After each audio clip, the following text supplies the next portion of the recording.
उदालगुरि जिल्ला दुलाराय बर' फरायसा आफादनि बानजायनायाव स्निथि रोंगौथि सायख' आनजाद टेलेन्ट सार्च एग्जामिनेशन 2023 मायथाइनि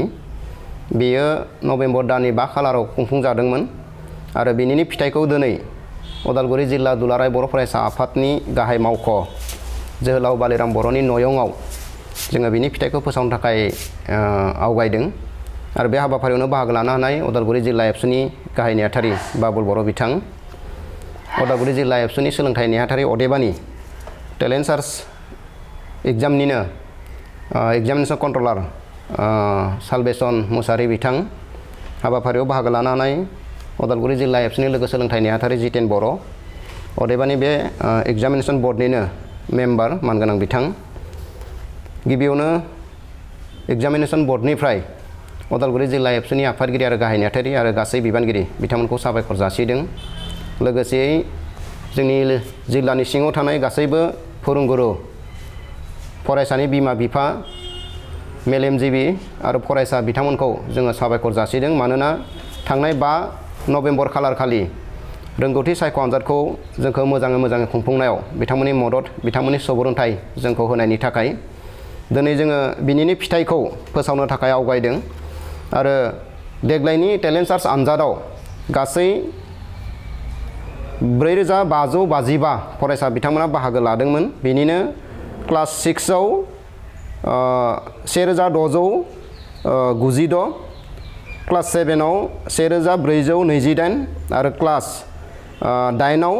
1431, अदेबानि 4555 फरायसा बिथांमोना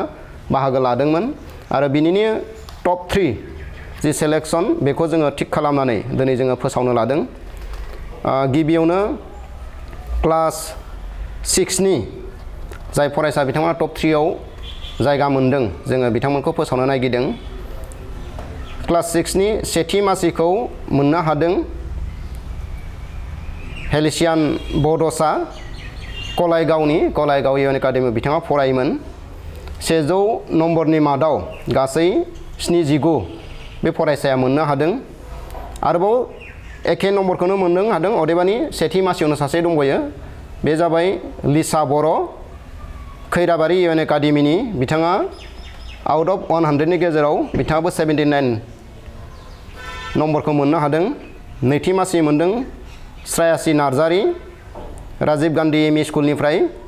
बिथाङा सनाइनि आरो आउट अफ 100 नि गेजेराव बिथाङा मोननो हादों 77। थामथि मासिखौ मोननो हादों रियाना मुसाहारि, बिथाङा जाबाय भेरगावनि के बरुवा गार्ल्स हाई स्कुलनि फरायसामोन आरो बिथाङा आउट अफ 100 नि गेजेराव 74खौ मोननो हादों। बे जाबाय क्लास 6 नि टप 3 नि रिजाल्ट। आरो क्लास 7 आव मोननो हादों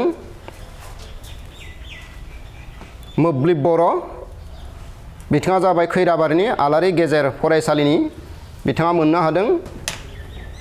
आउट अफ 100 नि गेजेराव 84 नम्बर बिथाङा मोननो हादों। नैथि मासियाव मोननो हादों हांमा बर', बिथाङा जाबाय बरसलानि इउएन एकाडेमि कसारि सननि, आउट अफ 100 नि गेजेराव बिथाङा 77 नम्बरखौ मोननो हादों। थामथि मासिखौ मोननो हादों चन्दन बर', बिथाङा जाबाय कलायगावनि सानजोरां हाई स्कुलनि फरायसामोन। 100 नि गेजेराव 75 नम्बरखौ बिथाङा मोननो हादों। बे जाबाय क्लास 7 नि टप 3 नि रिजाल्टमोन। आरो क्लास 8 नि जे रिजाल्ट टप 3 आव मोननो हानाय फरायसा बिथांमोनखौ जोङो फोसावनो नागिरदों। गिबियावनो हायेनसा बसुमतारि, इउएन एकाडेमि खैराबारिनि, 100 नम्बरनि मादाव बिथाङा मोननो हादों 86 नम्बरखौ बिथाङा मोननो हादों। जयेल दैमारि, इउएन एकाडेमि खैराबारि, बिथाङाबो मोननो हादों 100 नि गेजेराव 81। जन मुसाहारि, बिथाङा जाबाय महनपुर एमइ स्कुल, आनसलिकआ जाबाय काजियामाति, बिथाङा मोननो हादों 100 नि गेजेराव 78। बे जाबाय जोंनि थांनाय 5 नभेम्बर खालार खालि रोंगौथि सायख' आनजाद उदालगुरि जिल्ला एबसुनि बानजायनायाव जे खुंफुंजानाय बेनि रिजाल्ट बेखौ जोङो फोसावबाय आरो मिजिंथिदों जायफोर फरायसाफोरा आं दहायबाव मख'नाय बायदि 4555 फरायसा बिथांमोना आनजादाव जिरायदोंमोन, नाथाय जोङो टप 3 जिहेतु सेलेक्शन खालामबाय गोबां फरायसाफोरानो मोजां नम्बर मोननो हादों खालि टप 3 आव बिथांमोना आवगायनो हायाखै 1-2 मार्कनि थाखाय बिथांमोना डिफारेन्सआव थादों जायखिजाया बयखौबो जोङो फिन खेबसेबाव उदालगुरि जिल्ला एबसुनि जानानै आनजादाव जिरायनायनि थाखाय जोङो साबायखर जासिबाय आरो जायफोरा टप 3 आव जायगा मोननो हादों बिथांमोननिसिम जोङो कंग्रेचुलेसनखौ हरदों फैगौ जानुवारि 2024 मायथाइनि जानुवारि दाननि 10 आरो 11 जानुवारियाव उदालगुरि जिल्ला दुलाराय बर' फरायसा आफादनि 49थि थान्दै जखन्थाया जानो थांगासिनो दङ आरो बिनिनो जायखिजाया बे साननैनि जायखिजाया हाबाफारिनि गेजेराव जोङो सानसेखौ थि खालामनानै मान बावनाय एबा बरायनाय बे हाबाफारिखौ जोङो लाबोदों आरो बे मान बावनाय आरो बरायनाय हाबाफारियावनो जायफोर फरायसाया दिनैनि फोसावजानाय जि टेलेन्ट सार्चनि आनजादाव टप 3 मासियाव जायगा मोननो हादों बे फरायसा बिथांमोनखौबो जोङो जेब्ला फर्मखौ साबमिट खालामदोंमोन फर्मखौ जेब्ला जोङो बिलाइदोंमोन फरायसाफोरनो बै समाव जों रुल्स एन्ड रेगुलेसनखौ जोङो थिग खालामनानै हरखादों आरो बे रुल्स एन्ड रेगुलेसनाव फोसावखानाय बायदियै बिथांमोनखौ जोङो फैगौ 10 आरो 11 जानुवारि 2024 बे मायथाइनि 49थि उदालगुरि जिल्ला दुलाराय बर' फरायसा आफादनि थान्दै जौखन्थाइनि मेलाव जोङो बिथांमोनखौ मान बावनाय एबा बरायनाय बे हाबाफारिखौबो जोङो लागोन गतिके फिन खेबसेबाव गासैखौबो जोङो साबायखर जासिबाय उदालगुरि जिल्ला दुलाराय बर' फरायसा आफादनिफ्राय नैबे स्निथि रोंगौथि सायख' आनजाद 2023 मायथाइनि बे जालांनाय आनजाद बेयाव जोंखौ मदद आरो हेफाजाब खालामनायनि थाखाय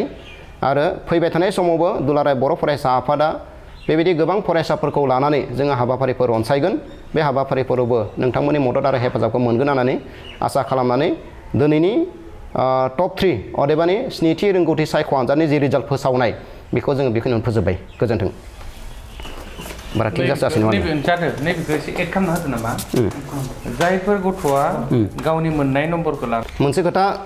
फोसावखानो लुबैदों जोङो नैबे हाबाफारिनि गेजेरजों जिखिनि जोङो दिनै रिजाल्टखौ फोसावबाय बिनि अनगायैबो जुदि सोरबाफोर फरायसाया गावनि आनजाद लिरनायनि सायाव माबाफोर जुदि डाउट माबाफोर जुदि सन्देह जनक आङो जे 50 मोननांगौमोन 45ल' मोनबाय बेबायदि जुदि एसे सन्देहजनक थायोब्ला फरायसाफोरा एग्जाम बर्डनिसिम आपिल खालामनो हायो एप्लिकेसन लिरनानै आरो बे एप्लिकेसनखौ स्निथि रोंगौथि सायख' आनजादनि जि बर्ड दानानै होनाय जादोंमोन बे बर्डनिसिम बिथांमोना आपिल खालामनो हागोन सेकेन्डआव गासै जिखिनि रिजाल्टखौ जोङो दिनै डिक्लेयार खालामबाय नैबे टप 3 नि अनगायैबो फरायसा बिथांमोननि जि रिजाल्ट बे रिजाल्टखौ जोङो मोनफ्रोमबो फरायसालियाव इमि फरायसालियाव जोङो बे रिजाल्टखौ फाथायहरनाय जागोन आरो बेखौ गावबा गावनि फरायसाया गावबा गावनि फरायसालियावनो रिजाल्टखौ नायनो थाखाय जोङो खावलायहरनाय जाबाय जोबनायाव आनसलिक वाइसआव जिखिनि फरायसाफ्रा टप 3 थागोन बे आनसलिक वाइसआवबो बिथांमोना टप 3 सेलेक्ट खालामनानै बिथांमोनखौ बरायनाय एबा मान बावनाय बे हाबाफारिखौ लाफादेरनो थाखाय जोङो आनसलिक एबसुखौबो जोङो बिथोन हरखानाय जादों गोजोन्थों थेंक इउ नांला एसे बुंना होसै बङाइगाव साफागुरि र'डआव थानाय मेगना हुन्डाइ श'रुमा लानानै फैदों नोंथांमोननि सेराव फुजानि स्पेशेल अफार ग्रेन्ड i10 नियस i20 एनलाइन अरा भेरना आलकाजार बेफोर समायना गारिफोर फुजानि स्पेशेल अफारा फैगौ 30 सेप्तेम्बरसिम थागोन 50,000सिम गारि लानानै गारि अफार नोंथाङा मोनफुंनो हागोन अब्ला मानोथो गोबाव खालामनो थाबैनो नोंथाङा बङाइगाव साफागुरि र'ड एबा लामा सेराव थानाय मेगना हुन्डाइ श'रुमाव नोंथांनि फसायनाय गारिखौ लाहैदो गोबां मिथिनो थाखाय नैबे जानबुं नाम्बार 9101093856 8011827497 700279673 70026948111 आव खौरां लाहर मेगना हुन्डाइ श'रुम बङाइगाव साफागुरि र'ड